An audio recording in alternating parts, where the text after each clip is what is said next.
Hello students and welcome back to the video lecture series of web programming. Today's topic is JavaScript basics. So we are going to learn what do you mean by JavaScript and a little bit of introduction about JavaScript. I am your instructor Ms. Shruti Raval. So let us start with today's outline. So the things that we are going to study in today's lecture, the first thing is, till now we have studied what is HTML, also we have studied what is CSS. Now we will study what is JavaScript. But before studying what is JavaScript, we will just see an overview. Why do you need JavaScript? The second thing that we are going to study in this lecture is a little bit of history about JavaScript. The next thing is what all things JavaScript is capable of doing, that is JavaScript features. The next thing we are going to study is JavaScript working. Okay, so let us start with the first topic, that is why do you need JavaScript? So here, as you can see, there is a form. And you have already created this form in HTML, right? So you know that for creating a HTML form, you need a form tag and the child tag which you have already studied in form, right? So for creating a text box, you know that you have to write input type is equal to text. For creating radio button, you have to write input type is equal to radio, etc. So this is a personal data form that I have already created using HTML. So this can be created using HTML, yes. If you want to refine the look of this particular form, you can add on CSS with this HTML so that it looks aesthetically good, right? So this is limited to HTML and CSS, that is using HTML and CSS you can create a presentation.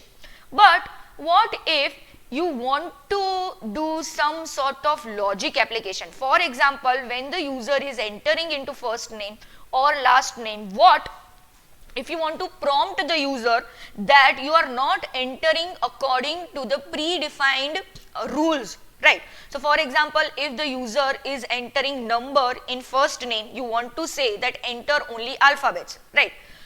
So can this sort of logic application be possible using HTML and CSS? No, because HTML and CSS are static languages.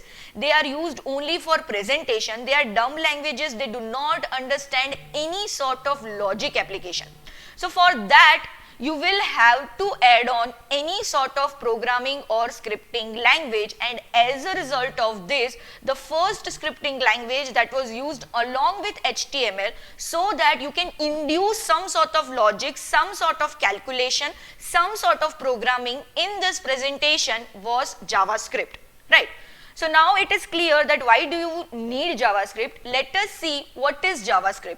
So here you can see that the topmost layer is HTML, which is viewable because the tags that you write are directly occurring on your web page, right? So for example, if you write a form tag, you are creating a form on your web page. If you write a table tag, you are creating a table on your web page. So that is the topmost layer through which the user is interacting. CSS is on the next level. It means you are giving some add-on properties to this form, table, etc.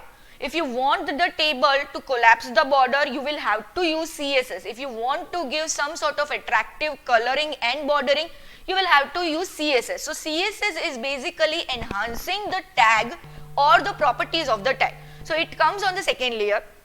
While the third layer here is JavaScript. It means you are applying some sort of logic to this presentation. So what is JavaScript? JavaScript is a scripting, or you can say programming language, that allows you to implement complex features on web page. For example, we have seen that if you want to do some sort of validation for a HTML form, you will require JavaScript. If you want to perform, for example, there are two text boxes, you are entering some numbers in both of them, and in the third text box, you want the summation of the two entered number. How will you calculate the summation? That is an internal logic which has to be applied, and for that JavaScript is enough. So JavaScript is a scripting or programming language that allows you to implement complex features on web page. So every time any web page does more than just sitting and displaying the static information for you, that dynamic interaction is known as JavaScript, right? Now again, let us see some sort of history of JavaScript. So JavaScript is a scripting language which is used along with HTML pages. Also, it was first known as LiveScript and it was invented in 1995 by Netscape Corporation. So LiveScript basically evolved into JavaScript. Now you may wonder that, ma'am, is Java and JavaScript one and the same language? No, JavaScript has basically nothing to do with Java. Yes, it takes some sort of inspiration from Java, but they both are totally different language. Java is a hardcore programming language, whereas JavaScript is not a fully programming language. Instead, it is a scripting language. Now JavaScript basically is a client-side scripting language. Now there are two types of scripting languages, client-side scripting language as well as server-side scripting language. For client-side, the example is JavaScript. For server-side, the example is PHP. Now you may wonder, ma'am, what is the difference between client-side scripting language and server-side scripting language? The main difference between client-side scripting language and server-side scripting language is that all the programs that you write in client-side scripting language does not require server request and response structure. It only requires an interpreter in your browser engine itself. So basically, whenever you are writing JavaScript code, it does not go to server for running the logic. It basically runs in your client only, that is in your browser. So every modern browser has an inbuilt interpreter which is capable of interpreting your JavaScript code. Okay, so JavaScript is a client-side scripting language. Now what is the benefit of using client-side scripting language? Can you tell me? I think many of you may have guessed correctly that for example, if there is a trivial need, as I told you that if there are two text boxes, in both of them I am entering a number. If there is a third text box, if I am clicking a button, I want the summation of both the numbers in third text box. Now this is a very trivial task or trivial logic to implement, right? For these sort of logic, if I am using server-side scripting languages, how much load this server will have to bear, right? For such trivial task, if you are going to server, if you are requesting to server, this server will be overloaded and the speed of your execution, that is your web page execution, will reduce drastically. So instead of that, what can we do? We can skip this server side request response altogether. We have created a whole new client side scripting language which does not require server interaction, so no load on server is there. Your web pages can quickly render and interpret the logic on your browser itself, and JavaScript can perform such easy and trivial task on its own, so that your web page render faster, right? So this is the basic advantage of client-side scripting language. You can say that client-side scripting languages are subset of server-side scripting language. It means all the things that client-side scripting languages can do, everything server-side scripting languages can do, right? So client-side is subset of server-side, but there are many things which server-side scripting languages can do and client-side cannot do. For example, if there is some sort of networking related application in which you require some network, there is some sort of database involved, then you have to use some sort of server-side scripting languages like ASP, PHP, right? So this was a bit overview about what is client-side scripting language, what is server-side scripting language, and what is the difference. Now, I have already told you that JavaScript is a client-side scripting language. Also, the JavaScript programs are run by an interpreter which is inbuilt in your user's browser and not on any web server. So that is a very important thing that you need to remember, that JavaScript is interpreted language, right? Also, JavaScript code is usually embedded directly into the HTML pages. We will see in the next lecture what is the syntax of JavaScript, and if you see the internal or embedded JavaScript syntax, you will be able to see that your JavaScript code is directly written inside the HTML pages, right? So that is also a very good advantage of JavaScript. The next is, let us study some of the features, or you can say uses of JavaScript. The first thing which JavaScript does is validate the user input, right? So we have already seen in the example that, for example, you have an HTML form. If you want to create some sort of validation, for example, you have an email text box, and when the user enters his or her email ID, if he or she is entering wrong format, you want to prompt the user that please enter a valid email ID. This is known as a validation. You can create such validation using JavaScript. We will study in later on JavaScript lectures how to do so, right? The next use of JavaScript is calculations, right? So I told you that if there is some sort of logic to be implemented, some sort of calculation, mathematical thing that you have to implement, you can use JavaScript. The next is, if you want to manipulate the date and time, right? If you want to display date in your web page in a certain format, if you want to get the actual time in your web page, you can manipulate with the date and time. Also, if you want to calculate something using this date and time, that is, you will have such inbuilt objects, date and time objects. You can use those inbuilt objects in JavaScript and do some sort of calculation. The next is pop-up windows. You may have seen in web pages, you have certain alert boxes, prompt boxes, right? These sort of inbuilt pop-up boxes are available readily in your JavaScript. You can use them, as well as you can customize this pop-up box and use them, right? The next use of JavaScript is, you can change the appearance of your web pages dynamically. Using HTML and CSS, you can change the appearance of a web page statically. But what if when user is interacting with the web page, and during the interaction, if some event occurs, you want to change the web page appearance? For that, your web page needs to understand that some event has occurred. And how can it do so? It can do so by using JavaScript. So for changing the appearance dynamically, you can use JavaScript. The next use is again handling some sort of event, right? So for example, if I am moving the cursor of my mouse, if I am clicking some sort of key in my keyboard, if I am clicking a button on a web page, these all are some events that are occurring on the web page. If you want to do some sort of logic implementation, some sort of calculation on these events, you have a whole event handling module that is supported in JavaScript.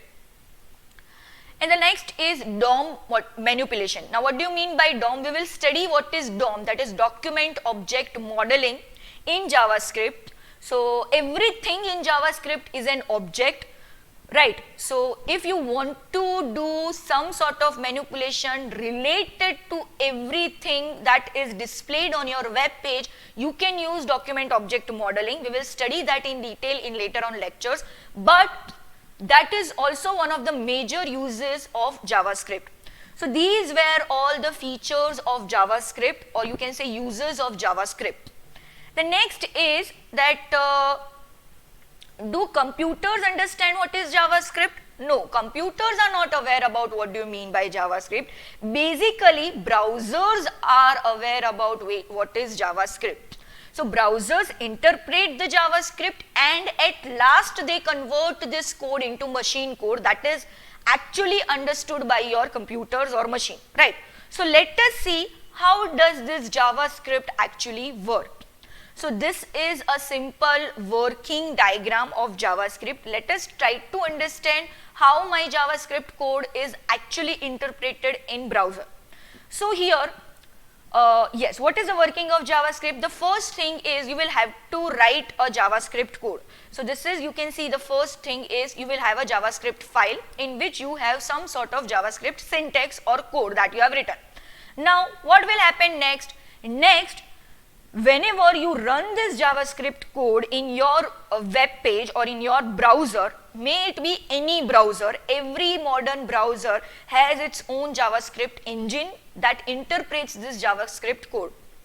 But this JavaScript engine itself, as you can see in the figure, is bifurcated or divided into some other partitions. For example, as soon as you run the JavaScript code, the first the code is gone to which part of your JavaScript engine? It is gone to the parser. Okay, now what does parser do? Basically, I told you that JavaScript is an interpreted language. Now, interpreted language, it means that it interprets your JavaScript code line by line. So, one line is interpreted at a time, then the second line is interpreted, then the third line is interpreted. Contrast to the compilation in which the whole program is compiled at once. Here in parsing or interpreting the JavaScript code, every line is interpreted one by one, right? Now in parsing, what happens actually, as soon as the lines are interpreted, it checks for any errors. So if at any point in your JavaScript, at any line, if there is a single error, your JavaScript code execution will stop and none of the below code will be executed. Again, JavaScript is an interpreted language. It tries to interpret, the parser tries to interpret one line at a time. So it starts from the top of your JavaScript code, interprets the line at any line at a given point. If there is any error, the JavaScript code stops the execution, right? Now, if the whole parsing is conducted successfully and if there is no error in your JavaScript code, the next thing that will be happened with your code is it will create an abstract syntax tree, right? So basically you have a code and on this code a tree will be created, a hierarchy of the code will be created, and that hierarchy is known as abstract syntax tree. Why is this created? This is nothing but AST is just a data structure which helps the JavaScript engine to convert the code into machine code, right? So abstract tree, after conversion of abstract tree, what is the next step? That abstract syntax tree is converted to machine readable code.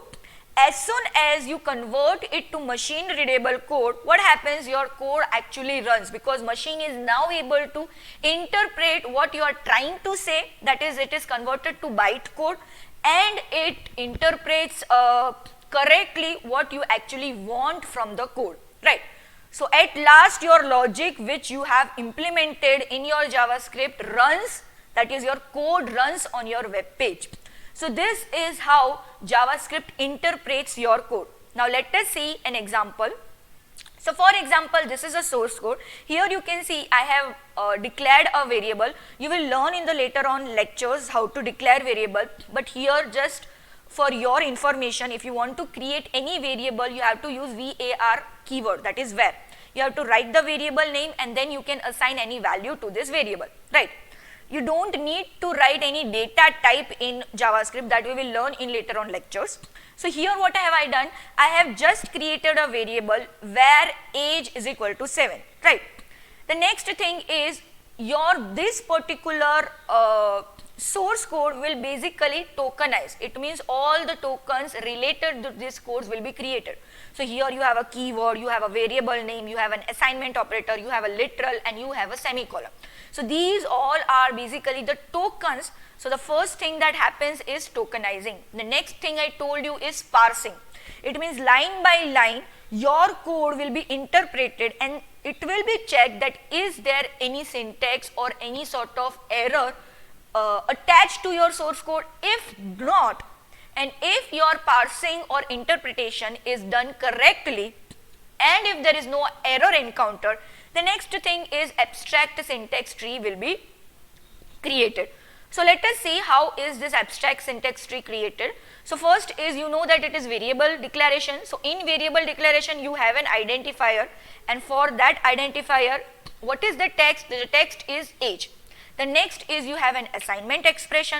And in assignment expression, you have one thing that is numerical literal, right? So your numerical literals text is 7. So this is how the abstract syntax tree is created. This is not exactly the perfect abstract syntax tree. It may vary from browser to browser, but this is somewhat equal to the AST that is being created in your browser engine.